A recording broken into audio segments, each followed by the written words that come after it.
So I wanted to record a thought experiment, the idea of what if you could start everything from scratch, and everything that you have so far, like everything that you worked up until, is just a plus point, all right? It's just a perk on helping you achieve the goal that you're setting out to achieve, all right?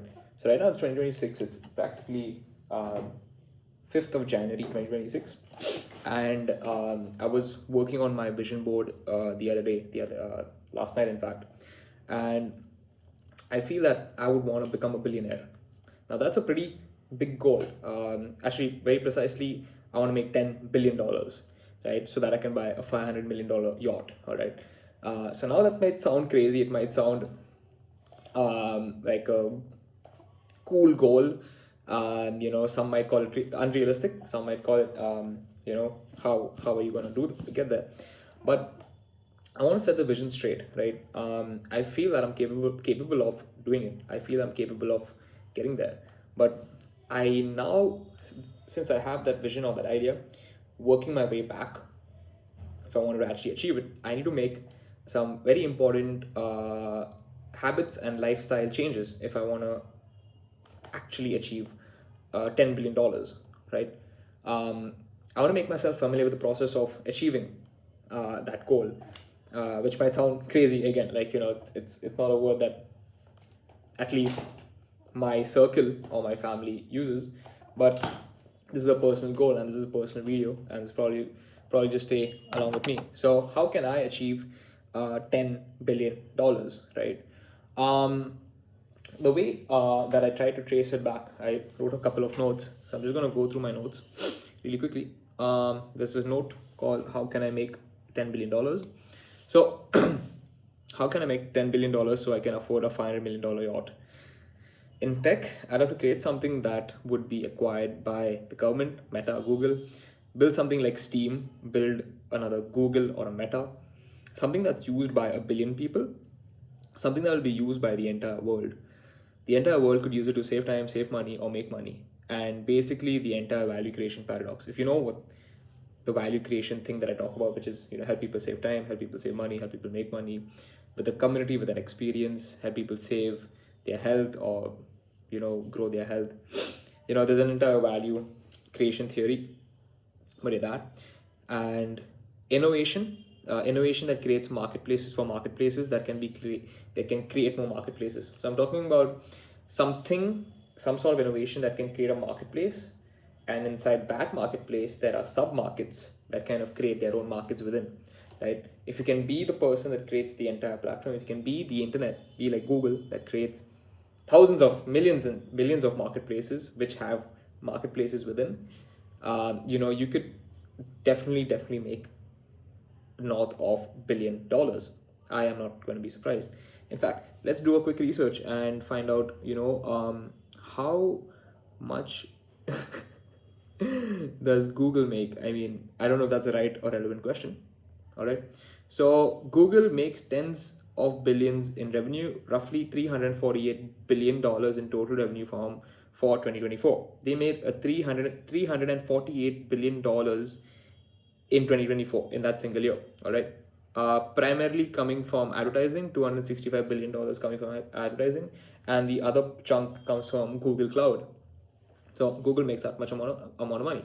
All right, let's find out how much does Meta make. All right, a year.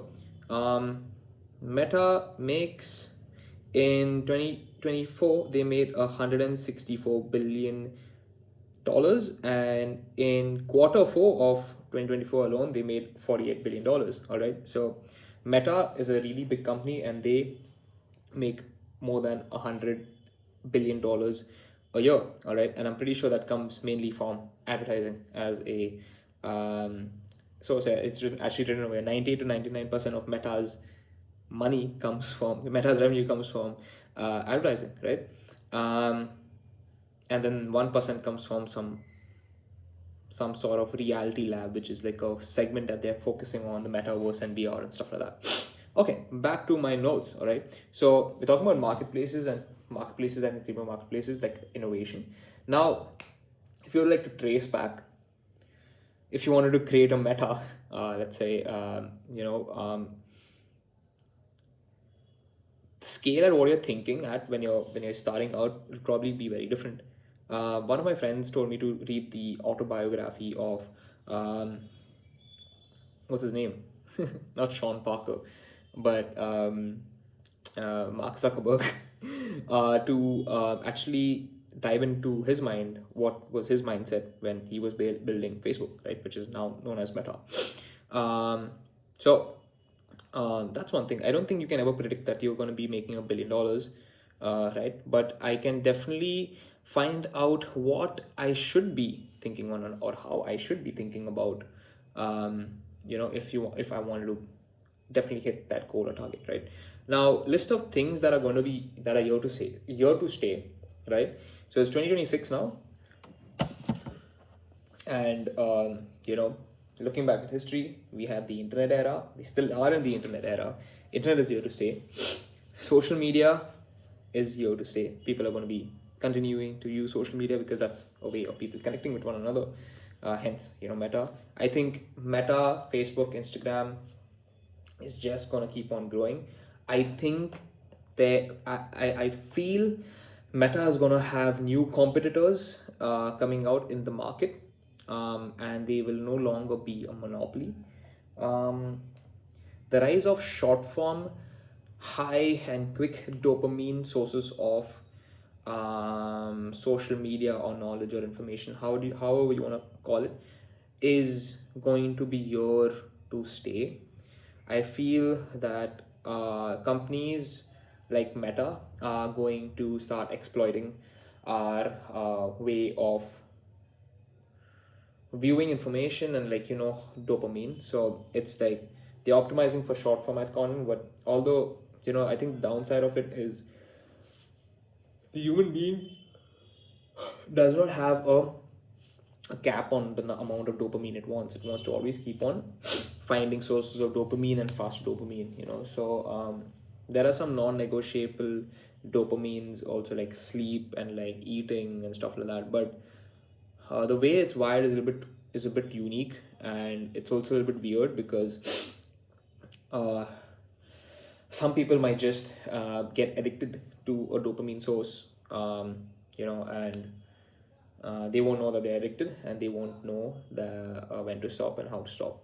So companies like Meta or any platform that utilizes short form content, and specifically usage of algorithms to target, to personalize the feed for the user, is definitely gone. It's like you're hacking the human's dopamine system, externally using technology, which I feel is kind of not the good thing, not a great thing for humans. um, so yeah, that's gonna stay. Social media is stay. AI is gonna be here for a while.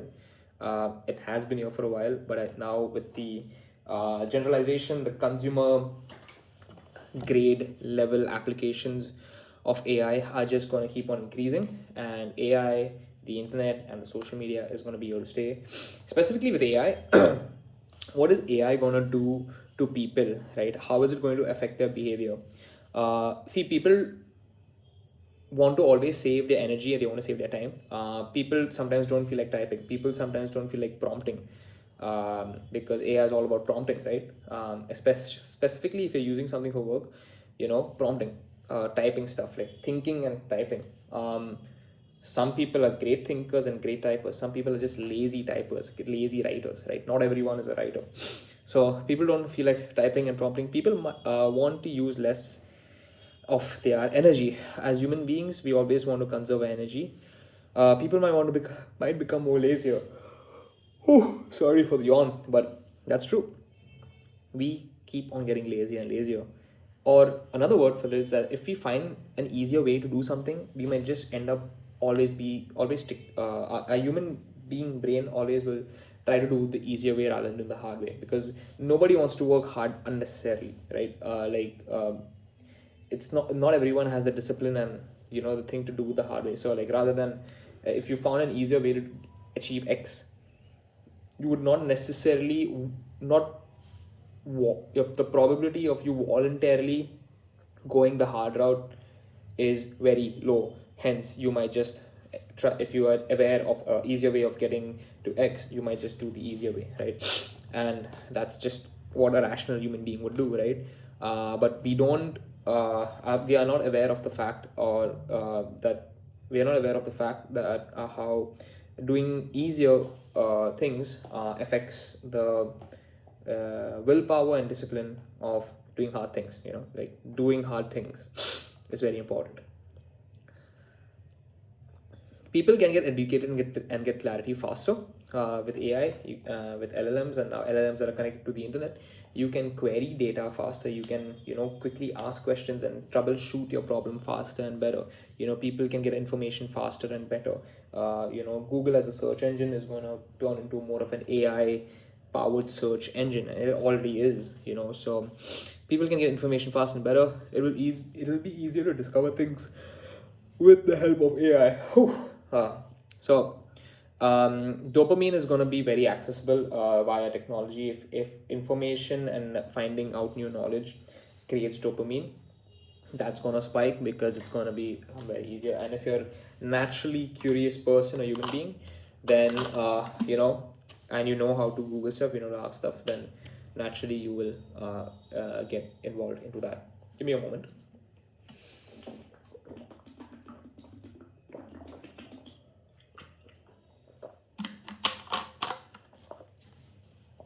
Right. So we live in an exponentially increasing dopamine hungry world, and people want more and more dopamine. Um, we always are trying for sources of dopamine, and our discipline and willpower is diminishing if we are constantly involved in these high, easy to access dopamine environments. I'm not just saying social media. I'm saying smoking cigarettes. For example, is a cheap, or not necessarily cheap, but like is a source of dopamine, um, or you could say an easy way to get dopamine. Everything that you do gives you dopamine. Like even working out hard, like hard work also gives you dopamine, just that it takes time, right? So you get gratified at a later stage, right, with working on it. If you work on your company, you make the profits and then finally realize the profits, it takes time. And if you are used to getting dopamine easier and cheaper, your body is going to get accustomed to that format and that way of getting dopamine, which is not the ideal way. So we need to work hard, and we need to train ourselves to delay gratification and do hard things. All right. Now, what does this have to do with becoming a billionaire, and how do we actually become a billionaire in this world, right? I'm just listing out things of my perspective, macro perspective, maybe micro perspective on the world at large, and trying to map out consumer behavior, right? So that I can now think and ask myself, okay, what is something that people will still want after AI? What is something that I can build of value using my existing skill sets, my existing experiences, knowledge, network, and skills? So, what is something that I can do, and who do I do it for? What's my market? What is my offer? With the current companies that I currently run and operate, what are things that I should do in that company to maybe maximize profits and maximize results? What can I do to take it to the next level? What are the actual actions and the minute tasks that I can do today or tomorrow and the next 10 days and the next week, the next month and year, to take this from where I am at right now to maybe 100x the outcome or results that I'm able to achieve, right? So what are the things that I can do? What are the behavioral changes that I need to start inculcating, involving myself into? And how can I design and plan out my life? How can I think like a billionaire and have a billionaire mindset and habits and way of living if I want to actually achieve it, right? Because if we I as far as I know, as per psycho-cybernetics by Maxwell Maltz, we need to actually think that we are already there. We need to manifest it, and we need to do the things that we already would be doing if we are already there, right? So we need to start listing out things, and we need to change our life, right? So what are we doing right now needs to change, right? The time that we're waking up, the time that we're sleeping, the things that we're doing, the way we speak, the way we act, the way we walk, we talk, needs to change. the people that we hang out with, the stuff that the places where we spend our time, you know, has to change if we want to actually achieve billion dollar results, right? Things that are used by the entire world: electricity, internet, telephone communication. There are many, many more other things. Things working in other countries that will be acquired. Okay, this is one thing that I wrote, which is like, what is an idea or a company that you can build today using your existing knowledge, skills, network, and experience that can be acquired by another company that is already another company in another country that's already being really, really successful, because eventually they once they become that big, they will start want to expand, right? They want to expand to different countries. And if you're building a company that the same thing that they're doing in that country, they might as well may or may not acquire a company. If you're able to crack that, then maybe you can make an exit and you could make a lot of money in an exit, right? So build an acquire ready or an acquisition ready company for another company that's looking to expand geographically into other places.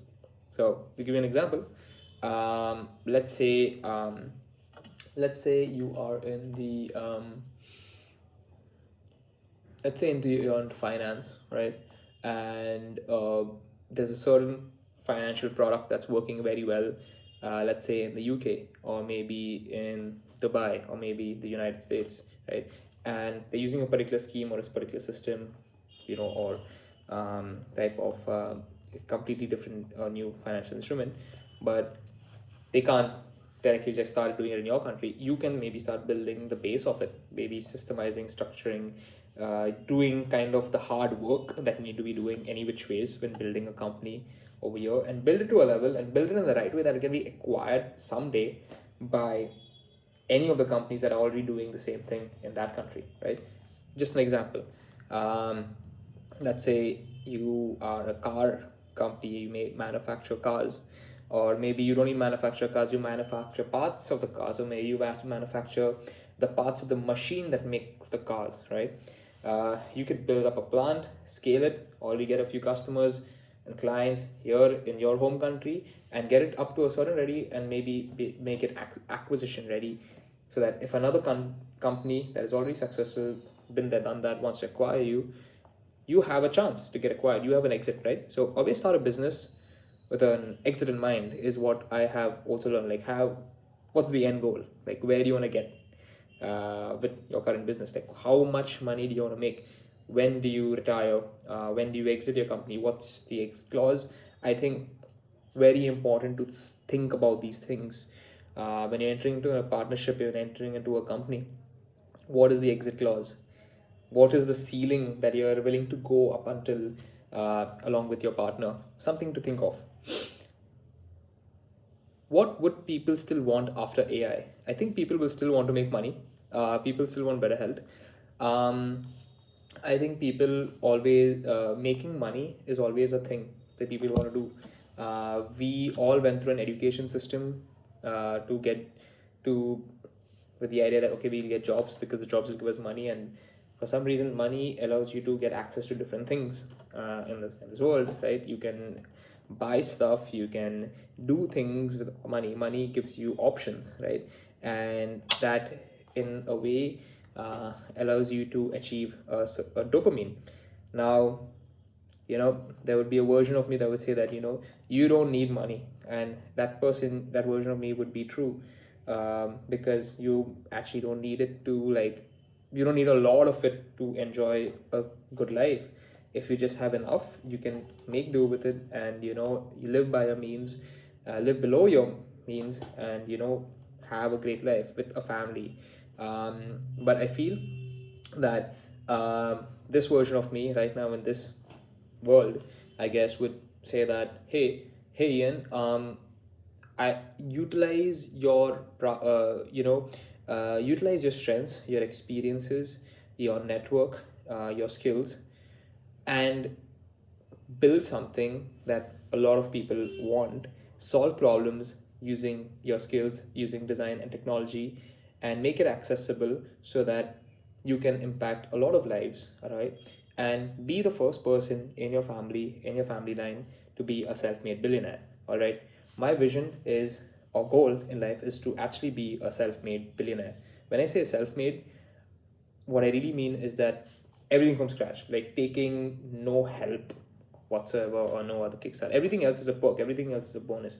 Everything else that I've worked up until my phone, my laptop, my camera light, my table, my chair, everything else, my whiteboard is all a bonus, right? With the existing bonuses, perks, and tools that I have, with this platform that I've created for myself, what are the things that I can do in order to build a successful multi-billion dollar company, right? What are the things that I can do? So right off the bat, I started thinking of some ideas. um, you know and this also, or this entire thought experiment kind of sparked by meeting some ultra rich people, and I was like, fuck, ultra rich people exist, fuck yes. Now ask myself, like, what is the kind of transferable value I can bring to the table? What do they seek? I want to be able to say that my clients are ultra HNIs that own $500 million yachts.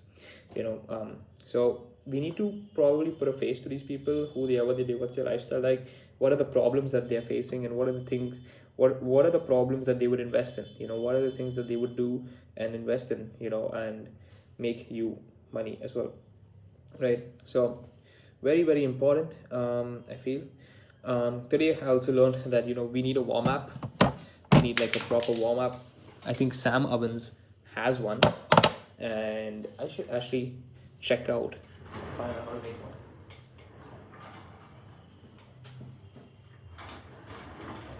All right, here's my MacBook. All right, and I heard about this warm up that Sam Ovens talked about, and he was like, he's like, you need to have this like up and running. Has to have this updated.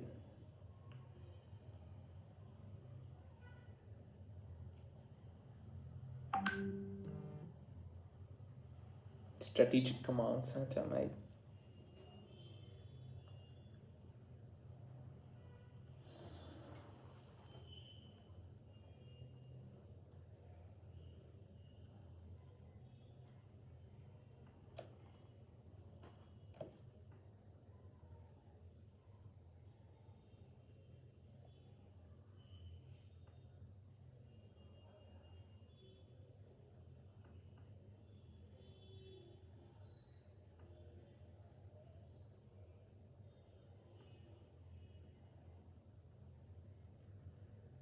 Yeah, he made a video 7 years ago plotting his 2018 warm up. So for those of you guys who don't know who Sam Ovens is, he is founder of consulting.com and also the co-founder of school.com. School is like a place where you can create monetizable and free communities. Basically, you can organize your community together and do cool stuff with it. Make this quick video for you guys just to show you how I plan my new year and how I'm planning 2018 this year, and plotting out all of my strategies and major initiatives, and also how to really prioritize different projects and things. One thing that's fascinating about time is that every human being has exactly the same amount. There's no there's no place where somebody gets like more time than someone else. Every single one of us have the exact same amount of hours in a day. And what's fascinating is that some people manage to achieve so much more than others. And it really comes down to how you plan your year, how you plan your quarter, your month, your week, your day, and really how you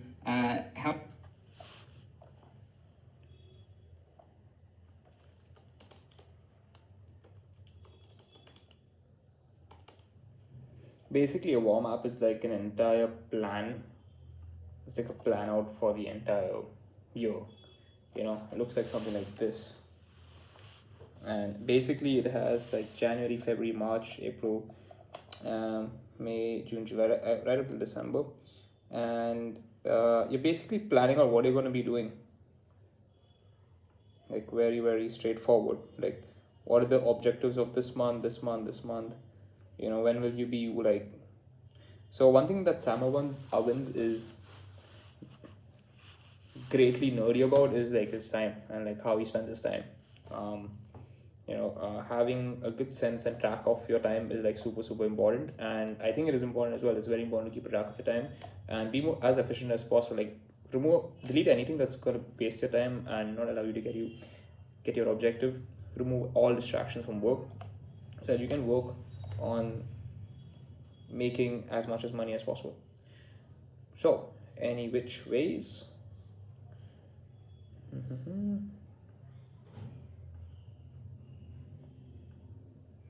Just gonna chip.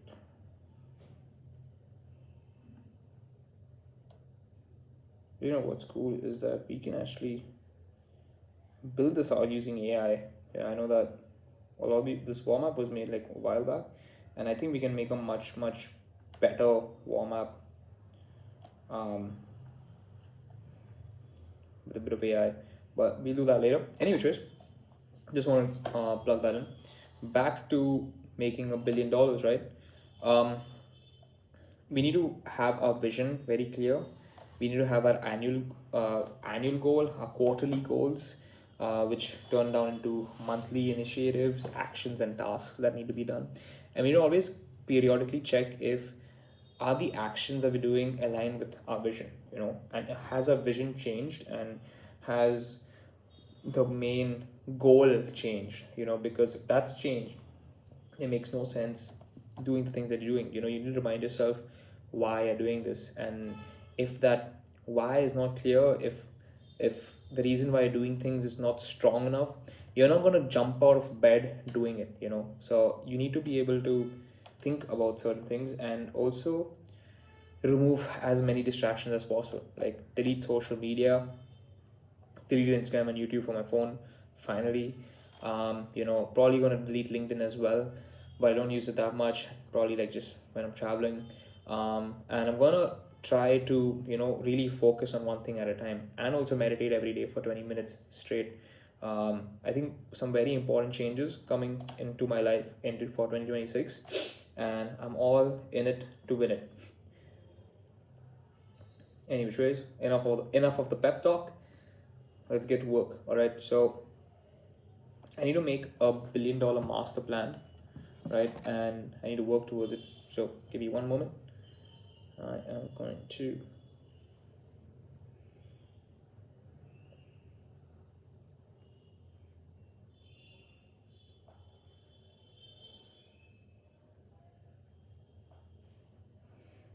the thing is that I've not made $1 million yet, so $1 billion is a bit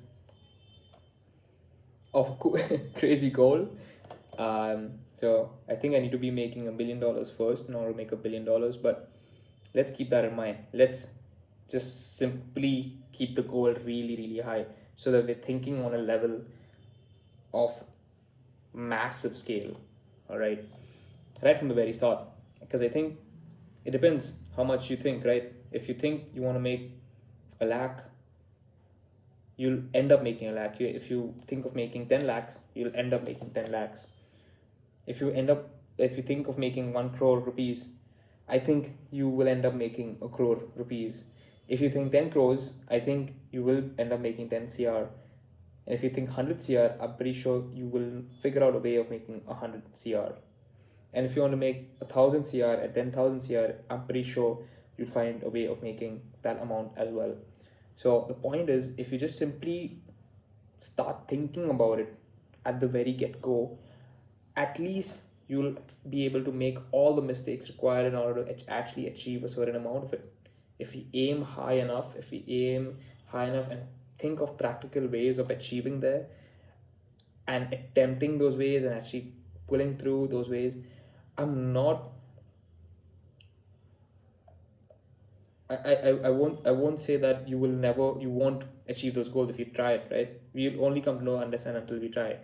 The point is that we should try, and I believe that I can try, and I believe that I have not just the luck but the skills to make it happen and make it possible. So I put that bet on myself. I'll bet on myself to make $1 billion. So why not? Anyways, so cool. Ways to make $1 billion. All right, let's check. Let's see what ChatGPT says about it. And since ChatGPT has like all my have all my this, it's good to go.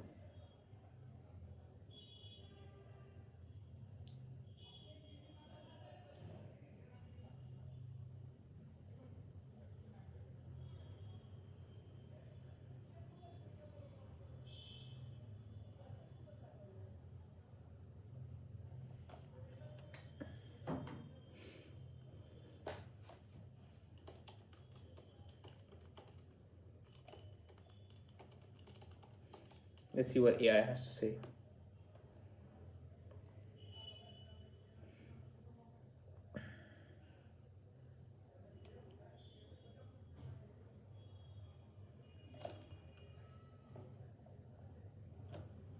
You own leverage that compounds at absurd scale.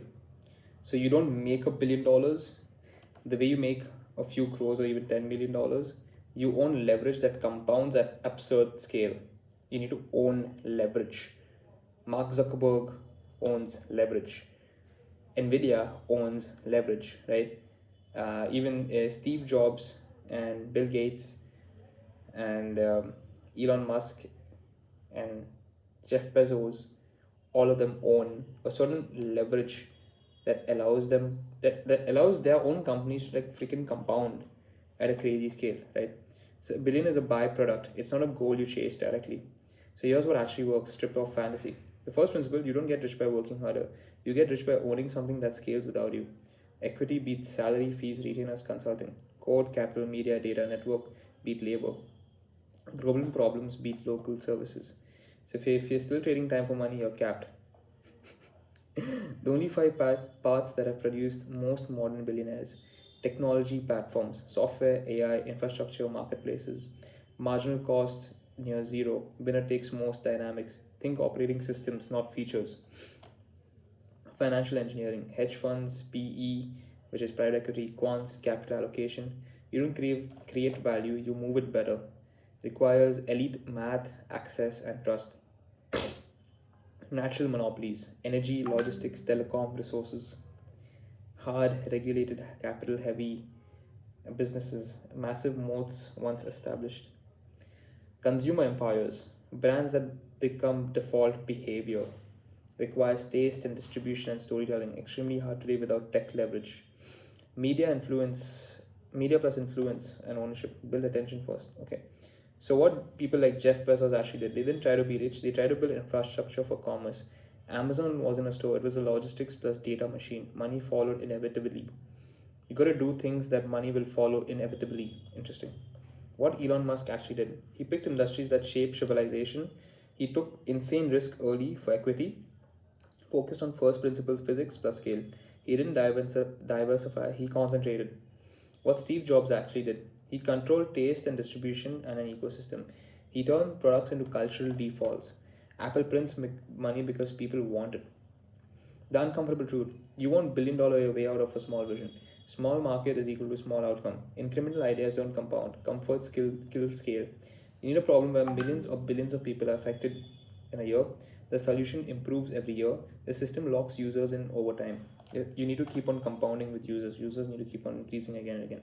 A realistic roadmap. Phase 1, build unfair advantage. Deep skill stack, tech plus business plus taste. Network with operators, not hype people. Learn to ship fast and iterate brutally. Phase 2, own leverage. Start with a company, not a personal brand. Retain as much as equity as possible. Reinvest aggressively. Live below your means. Phase 3, expand the surface area. Your platform should become a product. Platform is greater than product. Ecosystem is better than feature sets. Partnerships are better than ads. Phase 4, compound. Use profits to buy distribution, talent, data. Spin out adjacent bets. Let math do the work. Where most people fail, chasing multiple ideas at once, optimizing for short term cash, fear of being wrong publicly, playing local games with global ambition. $1 billion requires obsession, patience, and stomach. If I had to place a forward looking bet today, AI native platforms, not wrappers. Energy plus AI plus infra intersections. Autonomous systems. Financial systems rebuilt for the internet. Tools that replace entire departments, not tasks. Not trends, foundations. Finally, reality check. You don't decide to make $1 billion. You decide to build something inevitable, own a meaningful piece of it, stay in the game long enough, the billion shows up later. If you want, we can narrow this down to a path that fits your current skill stack, a realistic 10 to 15 year arc, or a ruthless skill list of ideas not worth pursuing. Perfect. This is a great use of AI. Thanks. Yes. Give me a ruthless skill list of ideas.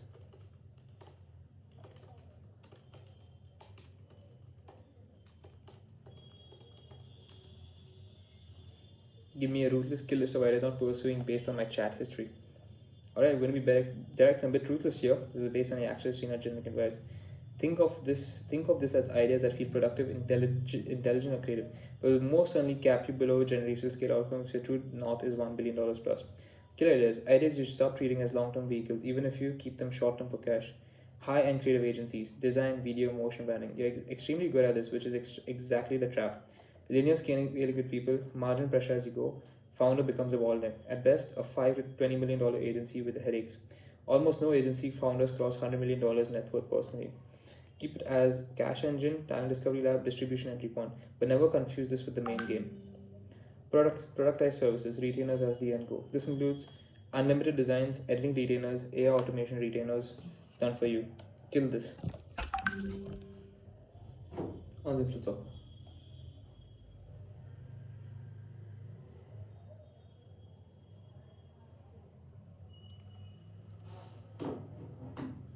Unlimited design products retainers as the end goal. Unlimited design editing retainers AI automation. Why it fails at scale? Still selling hours disguised as packaged. Churn will never disappear. Customization creeps in. Valuation stays low. It's good for cash flow and market learning. Bad for $1 billion outcomes. Personal brand as a product. This one is subtle and dangerous. Creator first business cap out fast. You become the product, not the owner. How to step away without revenue dropping? Algorithms are not moats. Use personal brand only as distribution, credibility, early customer acquisition, never as the core asset, the valuation story. Alright. Workshops, masterminds, cohorts as a primary business, even late ones. Time bound, attention bound, energy bound doesn't compound without you. They feel powerful because it's fast validation, smart audience, it gives you an ego boost, but they don't build infrastructure. AI wrappers without proprietary advantage. This is a big one even given your recent direction. Kill chatbot for X, automation for Y, GPT on top of Z tools. Unless you own at least one of proprietary data, deep workflow lock-in, regulatory mode, network effects. Unless otherwise you're one OpenAI update away from irrelevance, and that's coming from ChatGPT, yo. Local first platforms without global expansion ownership. Local first platforms without global. This includes city only marketplaces, India only tools with no export thesis, offline heavy community plays. These die because ops complexity explode, unit economic break, expansion isn't repeatable. If it can't go global by default, it's not $1 billion vehicle. Creator economy tools that help creators a little bit. This one hurts, but it's important. Kill tools that save creators a few hours, analytical dashboards, posting helpers, monetization plugins. Creators are price sensitive, churn heavy, and fragmented. Unless the tool becomes their revenue engine, owns their audience or payments, it will not scale. Unless the tool becomes their revenue engine, owns their audience or payments, it won't scale. Community first business without embedded economics. You like community, that's fine. But kill Slack, Discord first players, we'll monetize later communities, vibe driven collectives. Community without capital flow, transactions, ownerships is equal to hobby at scale. Lifestyle tech businesses, anything designed to maximize freedom, reduce stress, optimize work-life balance sounds good, but will not build empires. $1 billion businesses are uncomfortable, asymmetric, and often ugly early. Lifestyle tech businesses, anything designed to. What's a lifestyle tech business? Not sure. Billion dollar business are uncomfortable, asymmetric, and often ugly early. What this list is not saying, don't quit these immediately. Don't extract value from them. Don't learn from them. It is saying stop mistaking them for the main bet. Stop over investing them over emotionally, and stop designing your identity around them, which is exactly what I need to do. Jinx is not going to make me $1 billion. All right, it'll make me $1 million at most, but not $1 billion. All right, I can build Jinx up in a month, systemize it, automate it, and fucking let that fucking run. All right, get it to like maybe 3 or 5 lakh rupees run rate per month, maybe with a 2 lakh burn and net 3 lakh in the pocket, so that you can use that money to fucking do everything that will allow you to build $1 billion. All right, so we need to invest in $1 billion ideas and not $1 million ones. All right, so but in order to make that $1 billion, we need to make Jinxed into $1 million business, right? But not necessarily $1 million business. It's just a cash flow business. All right, so we can just fuck, this is so important. All right, we're making changes in our strategy right now.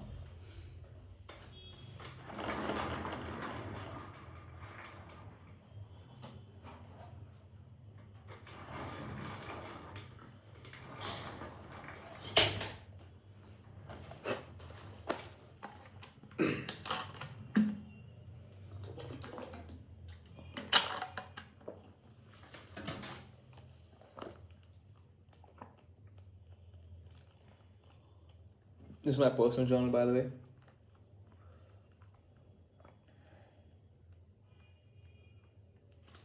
All right.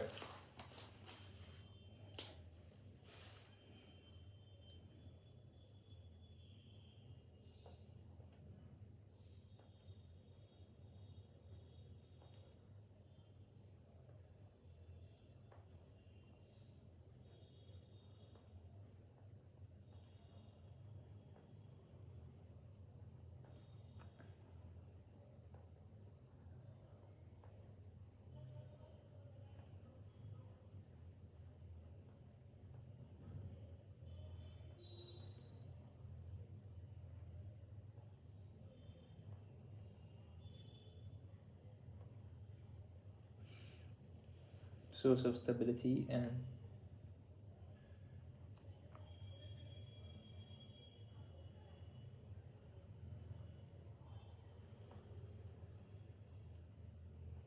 so Jinxed is an agency.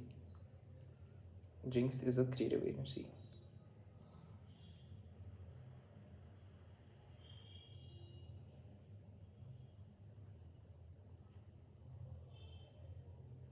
Creative agency business is Jinxed. All right. I'm saying make 3 to 5 lakhs per month at Jinxed.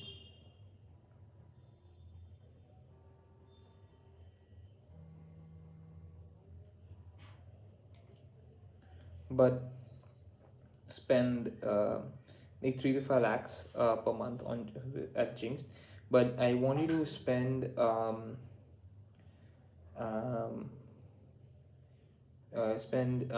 you know, less than 4 hours a week maintaining it.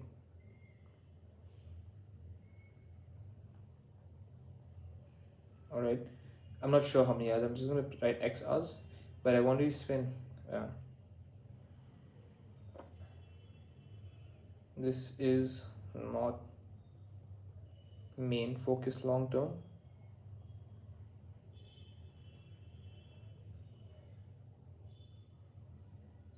This is not going to be main focus long term, is what we need to understand. Basically, all I'm saying is this is not a $1 billion business. All right, but it does make money. It's at most, as I mentioned, $1 million business, right? If $1 million is basically 8 crores, catch 10 crores, right? So if you make a a crore a month, or even like 80 lakhs a month, this becomes $1 million business. All right. So that's one thing. um yeah. So the action point here,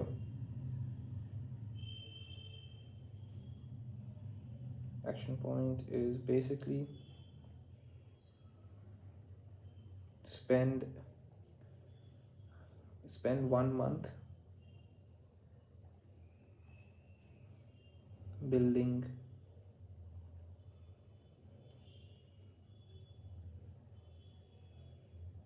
and automating Jinxed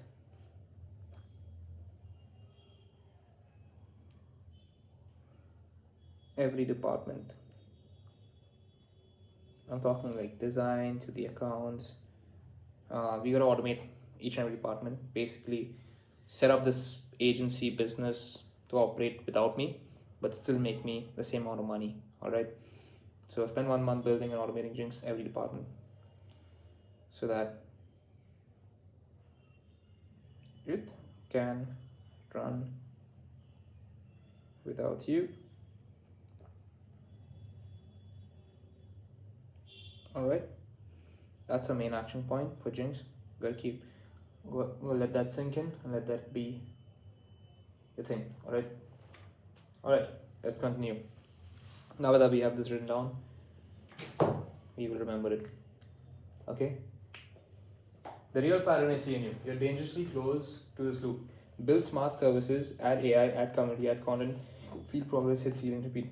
That loop creates a very impressive operator, but not a billionaire. If you want next logical steps, we can go 3 ways. A short list of ideas you should pursue given your skills, a 10 to 15 year arc that uses services, product, platform correctly, a single main bet hypothesis worth going all in and killing everything else. Yes. Give me all 3.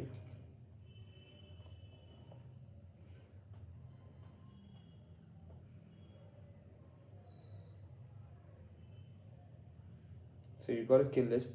So basically, stuff that we need to kill is services, anything that trades our time for money, right? Kill, kill, kill, kill, kill. Like even like chatbot automation, AI for X, Y, and Z is not going to be, you know, $1 billion, but cool. Below is a full step. What you should pursue over the next 10, 15 years. All right. So things that we should pursue, lane A, is not chatbots, not instead AI systems that replace entire departments: sales, operations, finance, hiring, compliance. Opinionated workflows, not customizable spaghetti. Opinionated workflows, not customizable spaghetti. I don't know what does that fucking mean, but okay, I'm gonna go with the flow. You sell outcomes, then gradually productize the engine.